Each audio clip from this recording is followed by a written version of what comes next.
देखिए हिंदी व्याकरण में तो ऑब्जेक्टिव जो है हिंदी हो या संस्कृत हो, बुक से 25 नंबर का ऑब्जेक्टिव रहेगा हिंदी में भी संस्कृत में।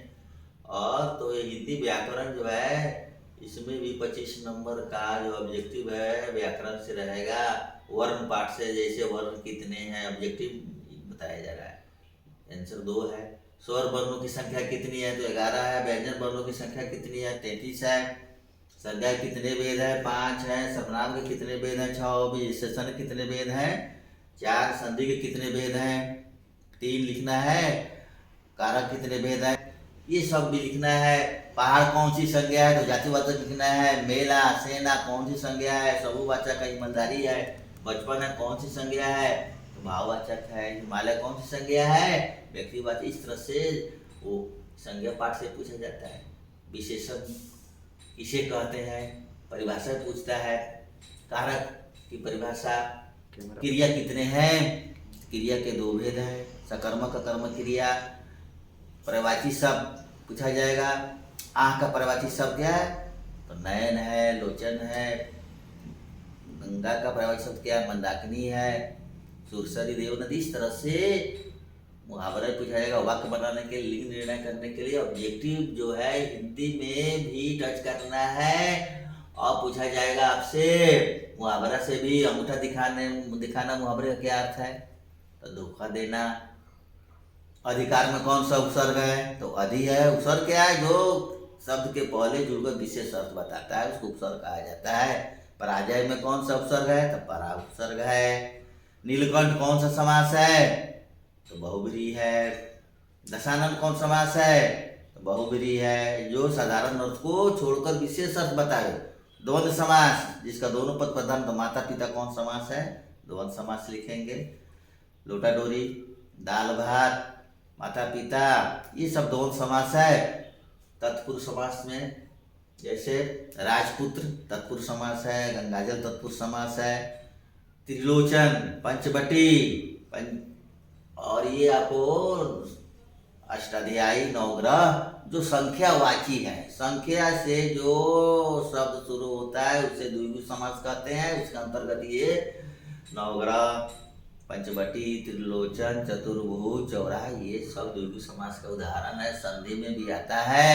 संधि करे संधि विच्छेद करे। नयन का संधि विच्छेद क्या हुआ तो ने जोड़ अयन। इसी तरह पूछ देगा ने जोड़ अन बराबर क्या होता है तो नयन। विलोम शब्द भी पूछा जाता है। आस्तिक का विलोम क्या होगा तो नास्तिक लिखेंगे। अमृत का विष लिखेंगे। आकर्षण का विकर्षण लिखेंगे। परिभाषा भी पूछा जाता है कि विशेषण किसे कहते हैं जो संज्ञा और सर्वनाम की विशेषता बताता है उसे विशेषण कहते हैं। समास की परिभाषा क्या है 2 या 2 से अधिक पदों के मेल से बने पद को समास कहते हैं। इसी में विग्रह भी पूछा जाता है। जैसे लंबोदर का विग्रह क्या है तो लिखना है लंबा उदर है जिसका कोष्ठ में गणेश लिखेंगे। नीलकंठ का विग्रह क्या है तो नीला है कंठ जिसका नीलकंठ नीला है कंठ जिसका उसका समस्त पद क्या होगा तो नीलकंठ। समास पूछेगा तो बहुव्रीहि। तो समास में 3 बातों पर ध्यान देना है। समस्त पद विग्रह और समास का नाम ये सब व्याकरण में आएगा। लिंग में से आएगा। आंसू का लिंग निर्णय करें तो आंसू पुल्लिंग है। मोती दही घी घी यह दीर्घई होते हुए भी यह सब पुल्लिंग है। और अदालत पूछा अदालत से वाक्य बनाइए। मोती से वाक्य बनाइए। अनेक शब्दों के लिए एक शब्द आता है जो मांस खाता है एक शब्द में मांसाहारी कहेंगे। सिर से पैर तक के लिए एक शब्द क्या होगा तो उसके लिए क्या होगा सिर से पैर तक के लिए तपाद मस्तक जो दूर तक दिखता है दूरदर्शी होता है। कविता लिखने वाले को कवित्री कहते हैं। जो बाएं हाथ से बाण चलाता है उसको सव्यसाची कहते हैं। जो युद्ध में स्थिर रहता है उसको युधिष्ठिर कहा जाता है। जिसकी आंखें मछली के समान होता है उसको मीनाक्षी कहा जाता है।